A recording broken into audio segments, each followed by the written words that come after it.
바울은 2차 전도 여행 중 데살로니가에 있는 유대인의 회당에 들어가서 새 안식일, 즉 3주 동안 복음을 전하게 되었습니다. 따라서 데살로니가 교회는 바울이 데살로니가에 머물렀던 약 3개월 기간 중 3주간에 걸쳐 집중적으로 전했던 복음으로 인해서 세워지게 된 거예요. 그러니까 여러분, 말씀을 3주 동안 연속해서 듣다 보니까 은혜를 받은 거예요.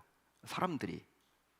여러분, 그들이 이제 자신의 집을 개방해 가지고 예배를 드리기 시작했습니다.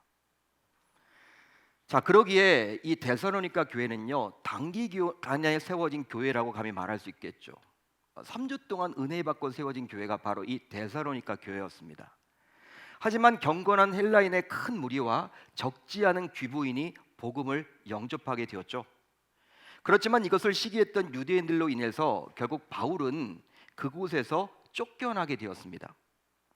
몹시도 거센 핍박에 바울은 밤을 틈타 데살로니가 서쪽에 있던 베레아라는 도시로 도망쳤어요. 생명의 위협을 느꼈기 때문에, 유대인들이 죽이려고 했기 때문에. 물론 베레아에서도 많은 사람들이 복음을 받아들였지만 데살로니가에 살던 유대인들은요, 이 베레아까지 넘어온 거예요. 이 바울을 잡으려고. 그러다 보니까 바울은 또다시 급하게 피할 수밖에 없는 상황에 처하게 되었습니다. 이제 바울은 어디로 도망쳤느냐? 아테네로 도망쳤습니다. 여러분, 그리스의 아테네가 있죠. 오늘 말씀을 보게 되면 여러분, 이제 이 사도행전을 보게 되면 아덴이라는 도시가 나오죠. 아덴. 이 아덴으로 도망쳤어요. 여러분, 그렇지만 이 아덴에 온 뒤 바울은요, 갓 세워진 데살로니가 교회의 형편이 어떠한지, 또 성도가 믿음으로 잘 섰는지 너무나도 궁금하고 마음이 쓰이게 되었습니다. 왜? 자신이 여러분 개척한 교회이다 보니까. 물론 여러분 3주 동안 자신이 말씀을 전했어요. 근데 자발적으로 이렇게 성령을 받았던, 이제 믿음을 생겼던 그 사람들이 자신의 집을 개방해 가지고 교회를 세웠으니 바울의 입장에서는요, 여러분 거기에 다 가 있죠. 마음이. 비록 여러분 멀리 떨어져 있지만 데살로니가 교회가 잘 되어야 할 텐데, 부흥되어야 할 텐데, 잘 정착되어야 할 텐데, 어떤 성도들이 지금 신앙생활을 하고 있는지 몹시 궁금했습니다. 그래서 바울은 아덴에서 디모데를 이 데살로니가 교회에 보내게 되었죠. 그 이후 디모데가 데살로니가에 가서 교회 형편을 살폈고요, 사람들을 만나고 돌아오는 사이에 바울은 고린도로 옮겨가게 되었습니다. 바울은 고린도에서 약 1년 6개월 동안 머물면서 데살로니가 교회 성도들에 대한 소식을 가져왔던 디모데를 통해서 이야기를 듣고 편지를 작성하기 시작해요. 그 편지가 바로 무엇이냐면 오늘 우리가 살펴볼 데살로니가 전서입니다. 세워진 지 얼마 지나지 않았지만 유대인들의 많은 핍박 속에서도 믿음으로 살려는 데살로니가 성도들을, 그들에게 바울은 편지를 시작하면서 어떤 이야기를 하냐면, 너희들 걱정하지 마. 너희들도 힘들고 어렵지만 걱정하지 마. 멀리 떨어져 있지만 이 교회를 개척했던 내가 하나님께 감사할게. 또 기도할 거야. 중보할 거야. 너희들 걱정할 필요 없어. 여러분, 데살로니가 1장을 보게 되면요, 바울이 그렇게 데살로니가 교회 성도들을 위로해주고 있죠. 자, 그리고 편지를 마무리하면서 다음과 같이 데살로니가 교회 성도들을 향해서 강력하게 촉구합니다. 바울은 다음과 같이 촉구를 하고 있어요. 어떤 말을 합니까? 5장 18절이죠. 범사에 감사하라. 이것이 그리스도 예수 안에서 너희를 향하신 하나님의 뜻이니라. 하지만 당시 데살로니가 교회 성도들은 감사할 형편이 되지 못했어요. 감사할 형편이 되지 못했습니다.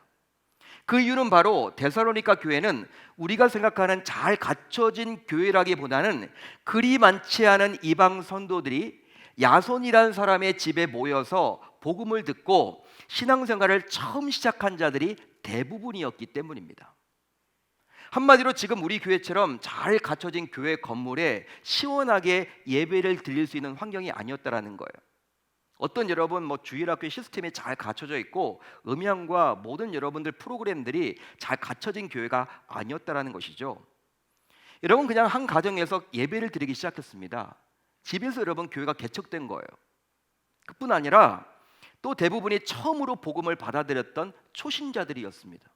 초신자들, 생자들, 복음에 대해서 아무것도 몰랐다가 3주 동안 복음 듣고 이제 교회를 하기 시작한 거예요. 더욱이 당시 데살로니가 교회 성도들은 신앙생활을 시작하면서 감당하기 힘든 유대인들의 핍박도 함께 받아야만 했기에 이 얼마나 힘겨웠겠습니까? 여러분, 데살로니가라는 곳은요, 유럽입니다. 유럽. 유대인들이 살고 있지 않은 곳이에요. 유대인들이 여러분 주로 사는 곳이 아니라 이방인들이 주로 사는 곳이죠. 유대인들의 관점에서는. 여러분, 그렇기 때문에 데살로니가 여러분 그 사람들은요, 이제 이방 사람들이 주로 많이 산단 말이에요. 근데 경제권은 당시 누가 가지고 있냐면 유대인들이 가지고 있었습니다. 유대인들은요, 어디를 가나 돈을 잘 벌어요. 미국의 여러분 경제를 좌지우지하는 게 다 유대인들 아닙니까? 마찬가지로 당시 데살로니가라는 이방 유럽인데도 불구하고 돈을 많이 가지고 있는 사람들이 바로 유대인들이었어. 여러분, 이 유대인들과 잘 지낼 수밖에 없었습니다, 본래. 그런데 예수를 믿는다라는 이유만으로 많은 핍박을 당하는 거예요, 유대인들이. 여러분, 예수를 믿는다라는 이유만으로 핍박을 당하니 얼마나 여러분 당시 이 데살로니가 교회 초신자들이 얼마나 힘들고 어려웠겠습니까? 예수를 믿지 않았다면 당하지 않을 고통을 예수를 믿는다라는 이유로 당하게 되었으니 얼마나 힘들고 어려웠을까요? 그런데 당시 이런 힘들고 연약한 자들에게 하나님의 뜻이니 범사에 감사라는 바울의 일방적인 명령은 이들을 더욱 힘들게 하는 일이고요, 그 결과 신앙까지 충분히 무너지게 할 수도 있었습니다. 시험 나갈 수도 있죠, 여러분. 이거 뭐야? 범사에 감사하라? 이 하나님의 뜻? 내가 이렇게 힘든데, 어려운데 모든 환경 속에서 어떻게 감사를 해? 자칫 여러분 이렇게 될 수 있다는 거예요. 그뿐 아니라 아무리 교회를 개척한 바울이었지만 데살로니가 교회 성도들은 바울과 함께한 시간이 너무나도 부족했기에 범사에 감사라는 바울의 이 말을 자칫 헌금하라는 노골적인 요구로 충분히 받아들일 수도 있었겠죠.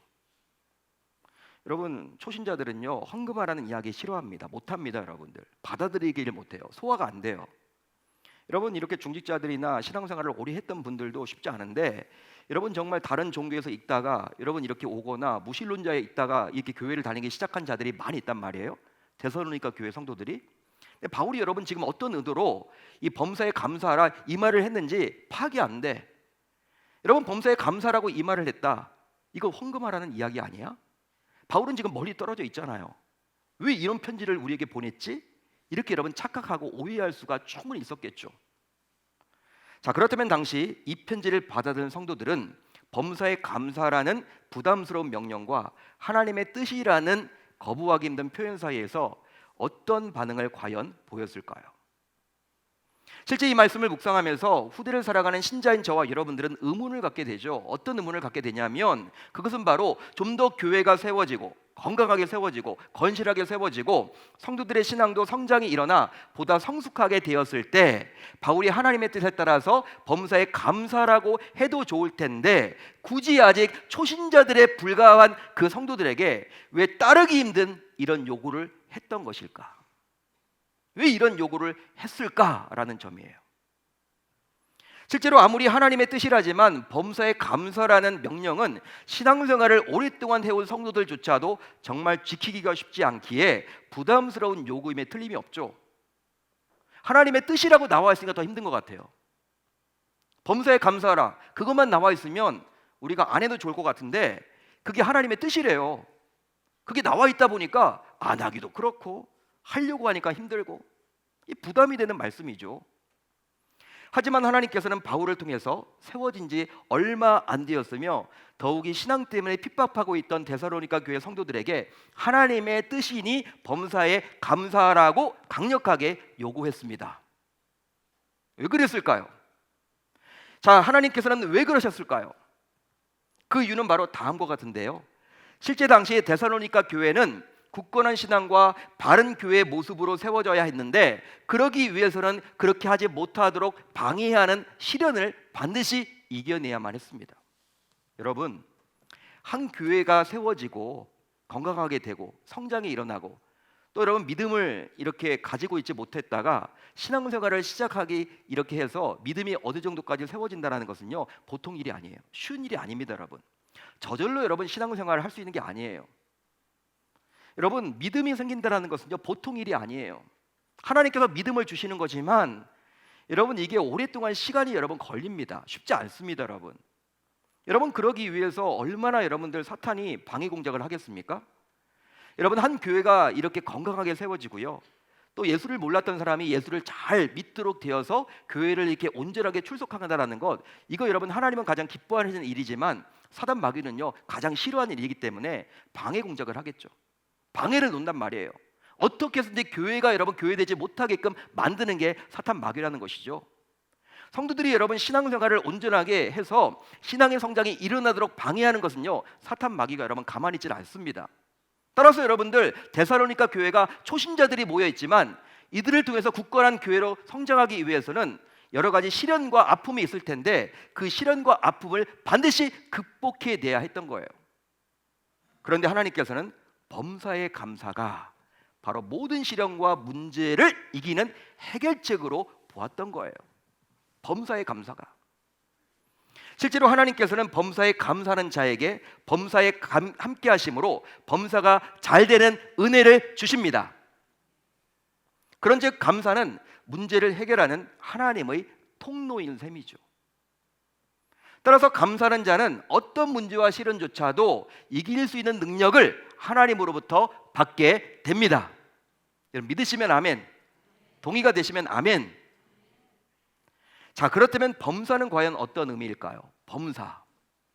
범사는요 다른 게 아닙니다. 모든 상황, 어떤 처지든지 그런 뜻이에요.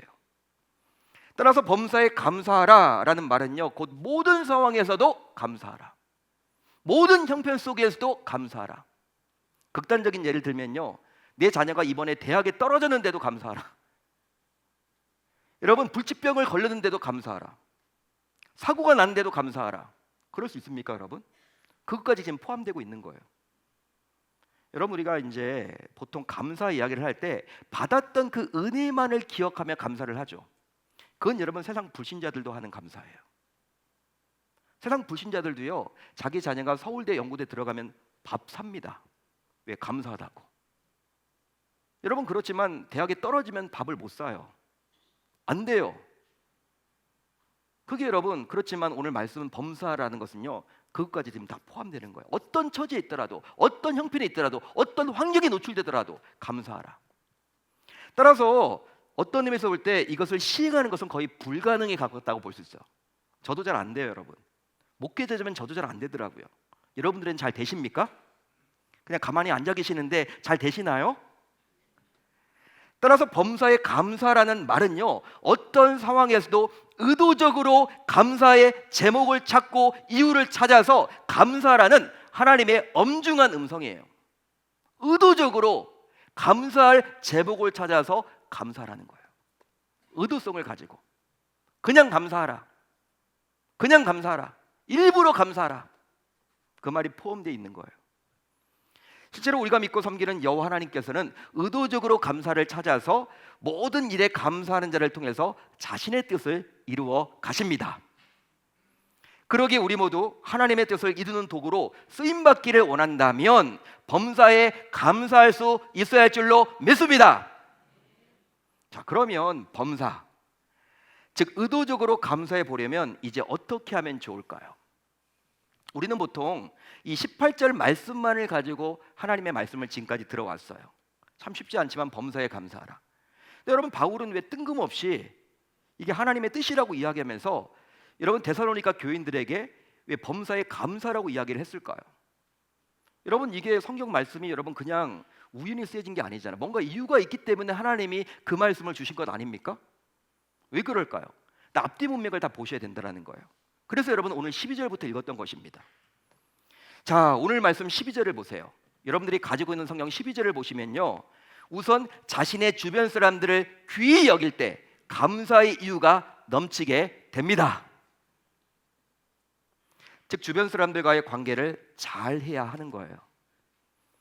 이것은 바로 너 때문에 힘들어, 너 때문에 괴로워, 너 때문에 아쉬워라가 아니라 일부러라도 그 사람에게서 감사거리를 찾아서 감사해보라는 거예요. 여기서 말하는 주변 사람들은 바로 신앙의 동역자들을 말합니다. 신앙의 동역자들. 오늘 편지가 데살로니가 교회 성도들에게 준 메시지야. 불신자에게 준 메시지가 아닙니다. 그러니까 여러분 여기에 나와 있는 주변 사람들은요 바로 저와 여러분들과의 이 관계, 우리 공동체 내에 있는 신앙의 동역자들을 말하는 것이죠. 바울은 유대인들의 핍박과 시기로 인해서 결국 갑자기 데살로니가 교회에서 떠나야만 했어요. 자, 그러다 보니 바울은 데살로니가 교회에 탁월한 지도자를 세워놓지도 못했습니다. 야반도주를 했던 거예요. 왜? 유대인들이 여러분 죽이려고 하니까 어떤 여러분 계획을 세워놓지도 못하고 그냥 야반도주 한 거예요.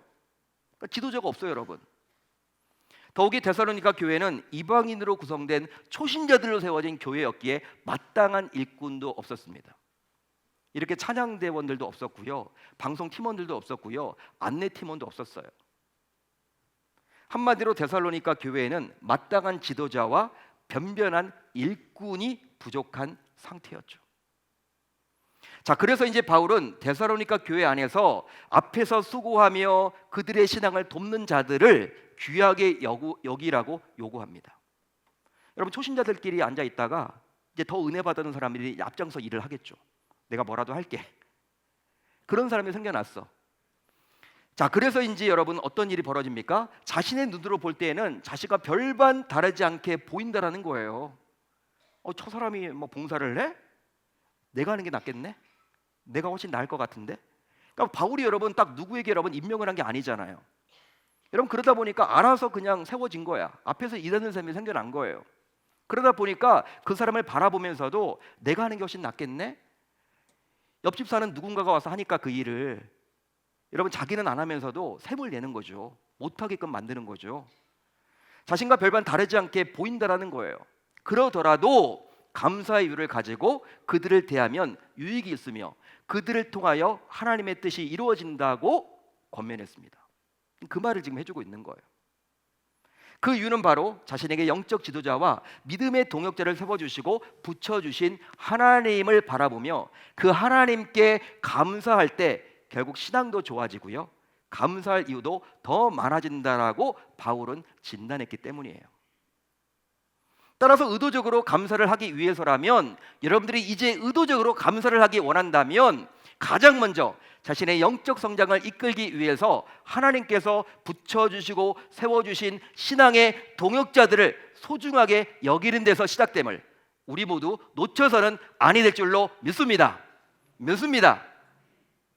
다음으로 오늘 보면 13절을 보면 나와요. 여러분들이 가지고 있는 성경을 눈으로 한번 보십시오. 13절입니다. 어떤 말입니까? 화목하려고 힘쓸 때 감사할 이유가 넘치게 됩니다. 할렐루야. 실제로 주변 관계를 잘하는 사람들을 보게 되면요, 주변의 사람들과의 관계를 잘하는 사람들을 보게 되면 화목하려고 애쓰는 사람들이 대부분이죠. 즉, 이 말은 불화한 사람은 관계를 잘할 수 없다라는 거예요. 트러블 메이커는요, 가는 곳마다 문제를 일으키는 사람들은요, 항상 여러분들 관계를 잘 맺을 수가 없어요. 왜냐하면 하나님께서는 바울을 통해서 여러분 어떤 말을 했냐면 화목하라고 분명히 말씀을 해주셨거든요. 그렇기 때문에 불화하는 사람은요, 하나님께서 자신의 뜻을 이루는데 도구로 쓰질 않습니다. 여러분, 실제 하나님께서는 바울을 통해서 분명히 다음과 같이 말씀하셨기 때문인데 어떤 말씀을 하셨습니까? 할 수 있거든 너희로서는 모든 사람과 더불어 화목하라. 아멘. 할 수 있거든, 쉽지 않지만 너희로서는 모든 사람과 더불어 화목하라. 이게 하나님의 뜻이에요. 따라서 여러분, 불화하는 사람들은요, 하나님께서 자신의 뜻을 여러분 이렇게 이루는데 도구로 쓰시지 않죠. 그런데 화목하는 사람들의 특징이 있습니다. 오늘 말씀 여러분 13절을 보시면요, 어떻게 나와 있습니까? 바로 주변 사람을 사랑하는 것, 그리고 주변 사람을 귀히 여긴다라는 공통점이에요. 결국 그러기에 화목의 사람은 상대의 입장에서 생각을 하고 또 상대의 좋은 점을 보려고 애를 많이 쓰죠. 여러분, 사람이 완벽한 사람이 어디 있어요? 장점과 단점이 있죠. 어떤 사람들은요, 단점만을 바라봐요. 바울은 그렇게 하지 말라는 거예요. 화목의 사람들은요, 대부분 어떻습니까? 장점을 바라봅니다. 그 사람이 여러분들 한 가지라도 잘하면요, 그것 바라봐요. 그리고 그거 칭찬해 줍니다. 화목이 되는 거죠. 말이 통하게 되는 거죠. 대화가 되는 거죠. 불안한 사람들은요, 대부분 여러분 잘한 면도 있는데 그건 보이지 않고 잘못된 걸 가지고 이야기를 해요. 그래서일까요? 화목을 힘쓰는 사람은 어떤 형편에 놓이게 되더라도 불평과 불만보다는 감사할 이유가 넘치게 된다는 거예요. 따라서 어떤 의미에서 볼 때 화목과 감사는 뗄래야 뗄 수 없는 거죠. 그러기에 의도적으로 감사할 이유를 찾는 자는 결코 불화하지 않으며 어떤 경우에도 화목을 이끌어낼 수 있음을 우리 모두 놓쳐서는 아니 될 줄로 믿습니다. 믿습니다. 또 있습니다. 오늘 보면 14절로 15절을 보세요. 14절 15절을 보시면 자신이 먼저 손을 내밀 때 감사의 이유가 넘치게 됩니다. 실제로 이 땅에 존재하는 교회 중에서 완전한 교회는 없듯이 당시 데살로니가 교회 역시 문제를 가진 자들이 적지 않았어요. 특히 신앙의 연조가 짧다 보니 아직 그리스도인으로서 어떻게 살아가야 할지 모르는 사람들이 많았습니다. 그러다 보니 교회 안에 어떤 사람들이 있었습니까? 14절 15절을 보세요. 게으르는 사람, 또 마음이 약한 사람, 힘이 없는 사람, 심지어 악한 자들도 보였던 것 같아요. 이런 상황 속에서 일부 신자들은요, 왜 내 주변에는, 우리 교회에는 이처럼 게으르고 마음이 약하고 힘이 없고 심지어 이런 악한 자들이 있는지 불평불만을 했다라는 거예요. 여러분, 그렇게 경우가 있죠. 왜 우리 교회는 그럴까? 우리 교회는 왜 이런 사람들밖에 없어? 왜 그러지? 여러분, 이렇게 불평불만을 하죠. 그런 사람이 있는 반면에 또 어떤 사람은요, 어떤 사람들은 어떻게 이야기합니까? 바로 그런 사람들을 왜 내 주변에 하나님께서 두시도록 했는지 하나님의 편에서 생각을 해보는 거예요. 그리고 나서 그런 사람들이 있기에 내가 할 일이 생겼음에 오히려 감사하는 거죠. 그런 사람들도 있는 거예요, 여러분. 따라서 의도적으로 내가 내 주변에서 감사 이유를 찾게 되면 상대는 달라지지 않더라도 정말 놀랍게도 나 자신이 달라지고 변화될 수가 있습니다. 실제 여러분, 감사를 한번 해보세요. 의도적으로 감사를 해보세요. 어떤 문제 때문에 감사를 해보세요. 여러분, 누군가 싫은 사람이 있더라도 감사를 해보세요. 그 사람에게서 좋은 장점을 찾아서 그냥 감사를 해보세요. 그냥 감사를 해보세요. 그냥 일부러 감사를 해보세요. 의도적으로 감사를 해보세요. 상대는요, 안 변해요. 상대를 변화시키려고 하지 마세요. 근데 상대를 바라보는 내 눈이 달라져요. 내 마음이 달라져요. 내 생각이 달라집니다, 여러분. 진짜 그렇다니까요. 지금 그 말을 해주고 있는 거예요. 즉, 내 주변에 불편한 사람들이 보일 때, 연약한 사람들이 보일 때 그 사람들 때문에 내가 다가가서 할 일이 있다고 여기게 되면 감사할 수 있지만 왜 내가 다가가야 하느냐, 왜 내가 먼저 다가가야 하느냐라고 불평하게 되면 결코 감사할 수 없다라는 말이죠.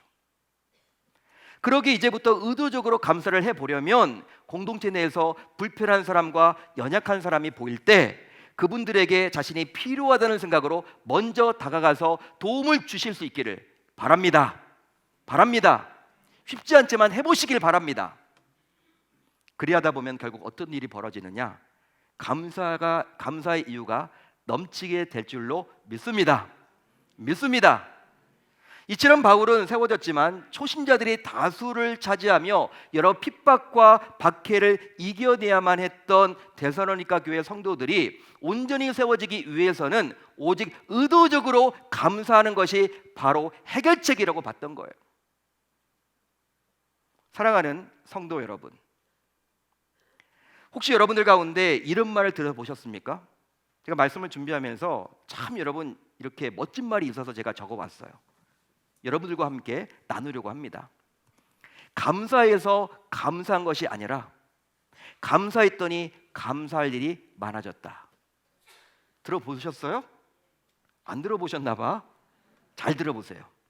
감사해서 감사한 것이 아니라 감사했더니 감사할 일이 많아졌다. 얼마나 멋진 말인지 몰라요. 하지만 요즘 어디를 가든지 감사보다는 불평과 불만을 더 많이 듣게 되는 것 같아요. 실제로 언론 매체를 통해서 전해지는 소식들 대부분이 우리를 혼란스럽게 하고 부정적으로 자꾸 이끌죠. 여러분, 계속 여러분 언론에서 좋은 이야기 안 나오잖아. 여러분 주변 환경들이 여러분 무조건 여러분 이렇게 부정적인 이야기를 하도 많이 듣다 보니까 여러분 진짜 우리가 부정적으로 흘러가는 것 같아요. 우리의 마음조차 생각조차. 자, 그러다 보니 그런 소식 등으로 온갖 무기력과 우울 증세로 시달리는 사람들이 점점 늘어만 가고 있습니다. 한마디로 삶의 활력을 잃어버리고 방황하는 분들이 얼마나 많은지 몰라요. 따라서 감사를 잃어버리게 되면 그 결과 삶의 생기를 놓치기가 쉽습니다. 안타까운 현실이죠. 자, 그렇다면 그동안 여러분들은 감사에 대해서 어떤 생각과 어떤 태도를 가지고 있었습니까? 실제 감사라는 말을 들었을 때 마음이 불편하고 부담된다면 이미 신앙생활에서 어딘가 고장이 난 거예요. 여러분 실제 그렇잖아요. 왜 그렇게 여러분 말씀을 할 수가 있느냐? 오늘 말씀을 들으면서도 어떻게 의도적으로 감사해? 이렇게 불편하다면 여러분 내 신앙에 지금 문제가 있는 거예요. 왜 그러느냐? 진단해 볼 수 있는 이유가 무엇이냐면 오직 은혜가 아니라 자신의 공로로, 자신의 행함으로 신앙생활을 해온 것으로 보여지기 때문입니다. 실제 은혜로 구원받아 은혜로 하나님의 자녀로서 살아가게 되었음을 인정한다면 감사하지 않을 수가 없겠죠. 감사가 절로 되죠, 여러분. 지난 6개월 동안 내 힘으로 살아왔다면 감사할 이유가 없죠. 의도적으로 감사할 수가 없습니다. 그렇지만 하나님의 은혜임을 인식하고 우리가 고백한다면 감사를 절로 할 수 있다는 거예요. 자, 그렇다면 감사는 과연 우리에게 무엇을 안겨다 줄까요? 우리가 여러분 감사하면요, 의도적으로 감사해 보면요, 어떤 일이 벌어집니까? 바로 감사는 각종 치유와 회복을 가져다 줍니다. 마치 데살로니가 교회의 문제점을 치유할 방법이 오직 감사라고, 범사에 감사라고 하나님께서 진단했듯이 신자지만 여전히 치유와 회복이 필요하다면 우리 모두 감사해야만 하는 것이죠. 오늘 말씀은요, 교인들에게 주신 말씀이에요. 여러분 우리가 교회 아닙니까? 우리 자신이 교회입니다. 여러분 시간적인 간격은 있지만 데살로니가 교회에게 주신 말씀이지만 이 시대를 살아가고 있는 우리 계명의 권속들에게도 주신 동일한 메시지예요. 여러분 치유를 받으려면 회복이 필요하다면 감사해야 된다는 거예요. 어떤 사모님이 위암에 걸리셨어요. 근데 이 사모님이 남편 목사님을 도와서 얼마나 열심히 헌신했는지 몰라. 교회를 여러분 개척했는데 얼마나 여러분 열심히 헌신하고 기도했는지 몰라요. 남들이 알아주지 않아도 정말 여러분 새벽부터 나와가지고 기도하시면서 전도하시면서 남편을 도와서 여러분 교회를 이렇게 세워 나가는데 몸이 아파도 병 올 시간이 없고 그만큼 여러분 헌신을 하셨던 분이야. 얼마나 정직하고 성실하게. 남들이 여러분 알아주지 않아도. 그런데 암에 걸린 거야. 치명적인 암에 걸려가지고 병원에서 이제 여러분 이렇게 좋지 않은 이야기를 듣다 보니까 낙심이 오게 된 거야. 이 사모님이. 아무리 사모님이라고 하지만 여러분 그런 말을 들으면요 원망이 생기죠. 사람이니까. 하나님 너무하시는 거 아니냐고. 진짜 너무하시는 거 아니냐고.